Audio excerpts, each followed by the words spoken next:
ये आकाशवाणी है। कार्यक्रम मंथन के अंतर्गत सुनिए डिजिटल भुगतान में भारत की बढ़त पर विशेष कार्यक्रम। इसे प्रस्तुत कर रहे हैं आकाशवाणी संवाददाता आनंद श्रीवास्तव। दुनिया कितनी तेजी से बदल रही है, अगर इसका अंदाजा लगाना हो तो आप कई तरह से लगा सकते हैं। इसी बदलाव की कड़ी में शामिल है डिजिटल पेमेंट, जो साल 2013-14 तक भारत में बहुत सीमित दायरे में था। लेकिन 2014 में नरेंद्र मोदी की सरकार आने के बाद से इसमें अभूतपूर्व बढ़ोतरी दर्ज की गई। 2014 से पहले तक भारत में ज्यादातर ट्रांजैक्शन कैश, चेक से होता था। हालांकि उस दौरान भी ई पेमेंट मौजूद था, लेकिन लोग उसका इस्तेमाल बेहद कम करते थे।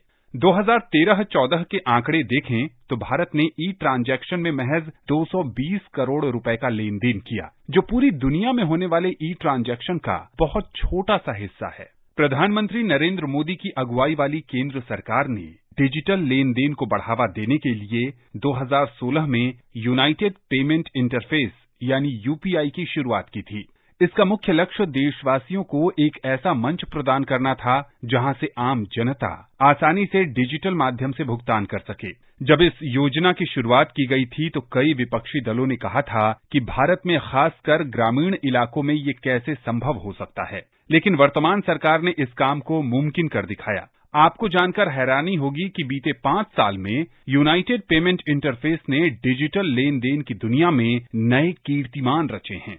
साल दर साल, यानी कि पिछले साल से अब तक अगर तुलना करें तो यूपीआई ट्रांजैक्शन में 111% की वृद्धि दर्ज की गई है। ट्रांजैक्शन की वैल्यू में लगभग 100% की वृद्धि हुई है। अप्रैल 2016 में यूपीआई तेजी से डिजिटल भुगतान का पर्याय बन गया, जिसमें हर महीने 200 करोड़ से अधिक के लेन देन वाली गुणात्मक बढ़ोतरी देखी गई। वित्त वर्ष 2016-17 में कुल डिजिटल लेन देन जो 1004 करोड़ रुपया था, उसमें यूपीआई के शुरू होने के बाद तेजी से बढ़ोतरी हुई। वित्त वर्ष 2017-18 के दौरान 106% की वृद्धि हुई, जिससे ये आंकड़ा 2071 करोड़ तक पहुंच गया। National payments corporation of India के आंकड़ों के अनुसार मूल्य के हिसाब से पिछले 6 साल में यूपीआई लेन देन में 25.2 लाख गुना की तेजी आई है। जुलाई 2016 में यूपीआई के जरिए 38 लाख रुपए का लेन देन हुआ था, जो मार्च 2022 में बढ़कर 9,60,581 करोड़ रुपए से ज्यादा पहुंच गया। अक्टूबर 2016 में यह आंकड़ा 48.57 करोड़ रुपए का था। अगस्त 2021 तक देश में यूपीआई के उपयोगकर्ता की संख्या 22 करोड़ से अधिक हो गई, जिन्होंने अगस्त 2021 में 3.5 बिलियन का लेन देन किया। आज यूपीआई को 200 से भी अधिक बैंकों ने अपनाया है। वित्त वर्ष 2022 में यूपीआई पर लेन देन $1 ट्रिलियन को पार कर गया है और आज हम डिजिटल लेन देन में विश्व में पहले पायदान पर हैं। वर्ष 2021 में कुल वैश्विक डिजिटल भुगतान का 40% भारत में हुआ और अब भीम यूपीआई केवल भारतीय ऐप नहीं रह गया है, बल्कि ये वैश्विक बन चुका है और फ्रांस, सिंगापुर, संयुक्त अरब अमारात, भूटान और नेपाल में भी इसका उपयोग हो रहा है। आइए सुनते हैं डिजिटल भुगतान के क्षेत्र में भारत की प्रगति पर आकाशवाणी संवाददाता कमल कुमार प्रजापति और आर्थिक विश्लेषक शरद कोहली की बातचीत। डिजिटल इंडिया ने न केवल लोगों का सशक्तिकरण किया है, बल्कि उनके जीवन में एक रचनात्मक बदलाव लाने में भी अहम योगदान किया है और भारत की जो डिजिटल भुगतान की क्षमता बीते वर्षों में बढ़ी है, उससे एक नया बदलाव आया है। आज भारत विश्व में डिजिटल भुगतान के मामले में पहले स्थान पर है। 2021 में कुल वैश्विक डिजिटल भुगतान में भारत की हिस्सेदारी 40% है और जो भीम यूपीआई है अब न सिर्फ भारतीय बल्कि वैश्विक ऐप के रूप में उभर कर सामने आया है। डॉक्टर कोहली, जिस तरह से पिछले 5-6 सालों में हमने देखा कि भारतीयों ने डिजिटल भुगतान की ओर रुख किया है, किस तरह से ये देश की अर्थव्यवस्था को एक नया रूप देने में या देश की अर्थव्यवस्था में एक बड़ा बदलाव लाने में बहुत अहम रहा है? पूरे के पूरे फाइनेंशियल सेक्टर में जो पेमेंट का एक पूरा का पूरा दायरा है, उसमें एक बहुत बड़ा चेंज लेके आया है और न केवल भुगतान करने वालों को, मतलब आम लोगों को जो लोग डिजिटल पेमेंट्स का इस्तेमाल करते हैं, बल्कि सरकार को भी, एनफोर्समेंट एजेंसीज को भी, हर तरीके से बदलाव इसमें देखा गया और जिस रफ्तार से ये बढ़ा है, मुझे लग रहा है वो रफ्तार, अंग्रेजी में एक शब्द होता है अनप्रेसिडेंटेड, कि पहले कभी ना देखे जाने वाली ये रफ्तार है। ऐसी उम्मीद नहीं थी, मुझे लग रहा है ना केवल भारत सरकार को बल्कि लोगों को खुद भी उम्मीद नहीं थी कि वो इतनी जल्दी इस प्रणाली को स्वीकार करेंगे। जो ट्रेडिशनल कैश पेमेंट का सिस्टम था, या घर बैठे बैठे चेक इशू करते थे या बैंक से आप डिमांड ड्राफ्ट पे ऑर्डर बनाते थे, ये लिमिटेड माध्यम उपलब्ध थे पूरी दुनिया में ही, भारत में क्या।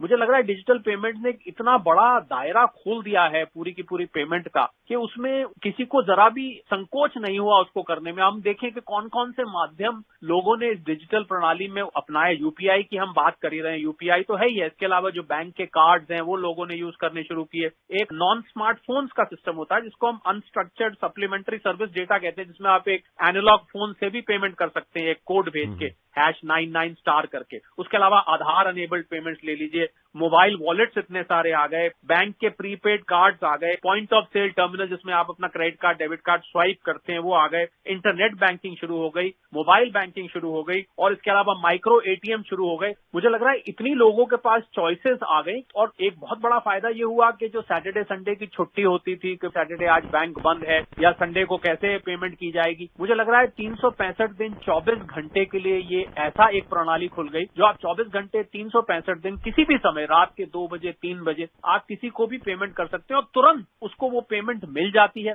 मुझे लग रहा है पूरे का पूरा जो बिजनेस करने का सिस्टम है, जहां उधार चलता था इसी वजह से कि भाई आज बैंक बंद है, आज हमारे पास चेकबुक नहीं है, आज बैंक पे ऑर्डर नहीं बना पा रहा है, वो सारा कुछ खत्म होने से बिजनेस की रफ्तार बढ़ी है, पेमेंट जल्दी आने लग गई है। पूरा का पूरा एक अंग्रेजी में बोलते हैं ट्रांसफॉर्मेशन किया है इसने भारतीय फाइनेंशियल सेक्टर में। डॉक्टर कोहली, हम अगर देखें डिजिटल ट्रांजैक्शन में सेफ ट्रांजैक्शन की भी बात को रखना बड़ा अहम है। तो हमने देखा है कि न सिर्फ यूपीआई भीम जैसी ऐप और इस तरह के जो डिजिटल ट्रांजैक्शन के प्लेटफॉर्म्स हैं उन्होंने एक तरह से डिजिटल ट्रांजैक्शन को ही बढ़ावा दिया बल्कि सेफ ट्रांजैक्शन को भी बढ़ावा दिया। तो सेफ ट्रांजैक्शन की जो सुविधा है उससे किस तरह से लोगों में विश्वास बढ़ा है इस बात को लेकर?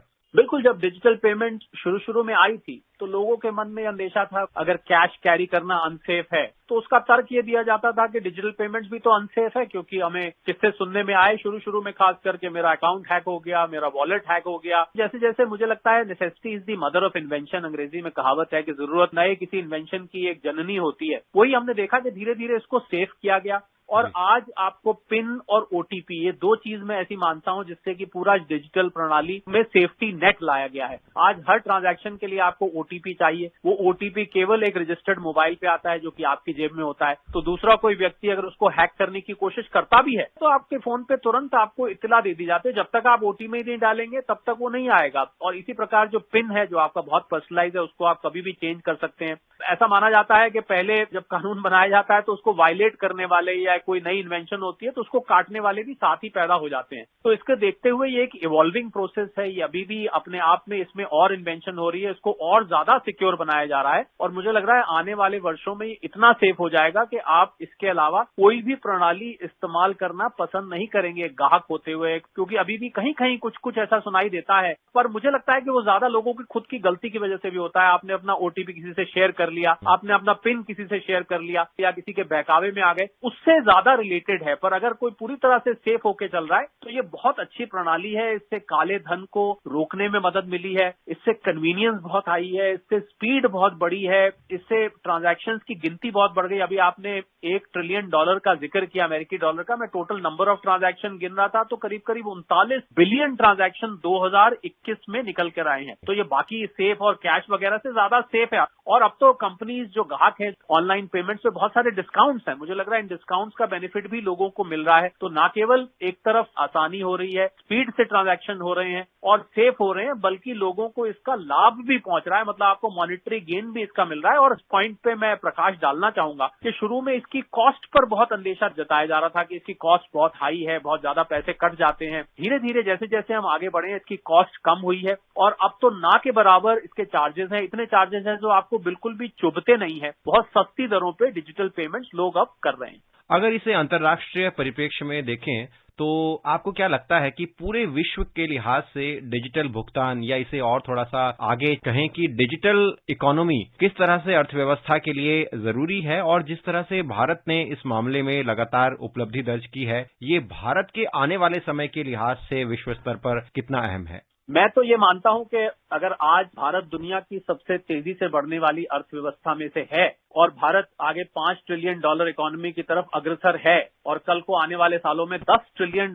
की तरफ अग्रसर है, तो उसमें डिजिटल पेमेंट्स का पूरी की पूरी डिजिटल प्रणाली का फाइनेंशियल सेक्टर में बहुत बड़ा रोल है। जितने भी नए नए फिनटेक्स आए हैं, उन्होंने नए नए पेमेंट के माध्यम निकाले हैं। मुझे लग रहा है उस लक्ष्य को पाने में डिजिटल पेमेंट्स एक बहुत बड़ा इंजन का काम कर रहा है। और अगर हम वैश्विक स्तर पर देखें तो भारत का जो 40% शेयर निकल के आया है, ये अपने आप में बताता है कि भारत की जो डिजिटल मसल पावर है वो कितनी है और पूरी दुनिया एक दिन उसको अपनाना चाहेगी। आज भी हम देखें कि नेपाल जैसे देश में भारतीय यूपीआई सिस्टम की मदद लेके उसको इंस्टॉल किया जा रहा है और भी कई देश भारत से संपर्क में है जो इस प्रणाली को अपने यहाँ लगाना चाहते हैं। इसके सक्सेस को देखते इस 140 करोड़ लोगों के देश में अगर ये कामयाबी से इम्प्लीमेंट की जा सकती है तो मैं समझता हूं कि किसी भी देश के लिए ये बहुत ही इंस्पिरेशन है और उन लोगों को इससे सीखना चाहिए, उसको लगाना चाहिए और आने वाले समय में न केवल भारत के लिए ये एक ग्रोथ इंजन का जरिया बनेगा बल्कि पूरे विश्व के लिए मुझे लग रहा है इसको रेप्लिकेट करने के लिए भारत की तरफ वो प्रोत्साहित होंगे।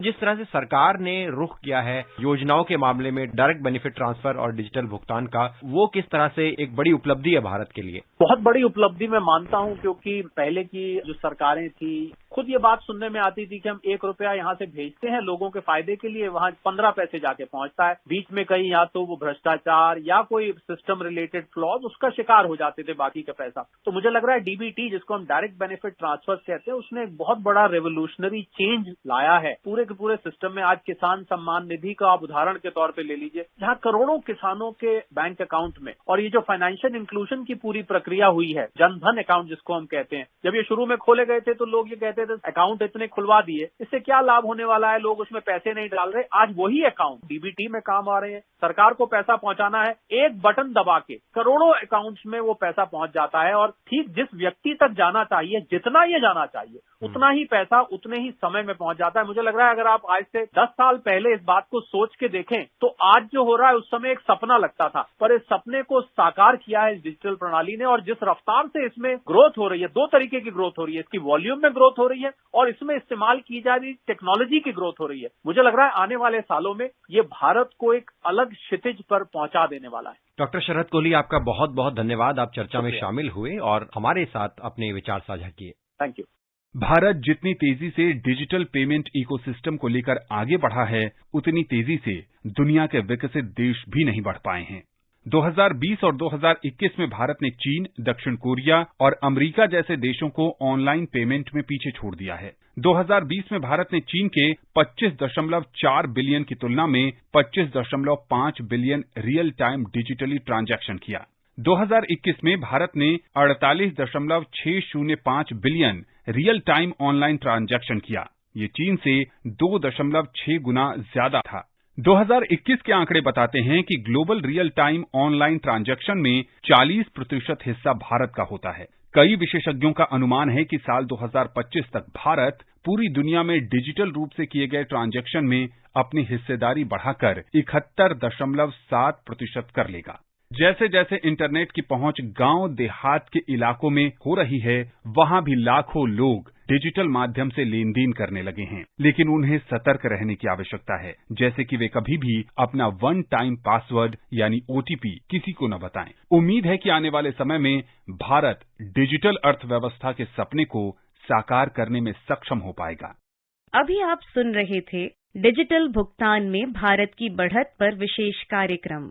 इसे प्रस्तुत कर रहे थे आकाशवाणी संवाददाता आनंद श्रीवास्तव। ये कार्यक्रम आकाशवाणी के समाचार सेवा प्रभाग द्वारा प्रस्तुत किया गया। इसे आप हमारे mobile app news on AIR और YouTube channel news on AIR official पर भी सुन सकते हैं। इस कार्यक्रम के संबंध में अपनी प्रतिक्रिया आप हमें ईमेल कर सकते हैं। पता है airnsdtalks@gmail.com। यह कार्यक्रम फिर से सुनने के लिए लॉग ऑन करें हमारी वेबसाइट newsonair.nic.in।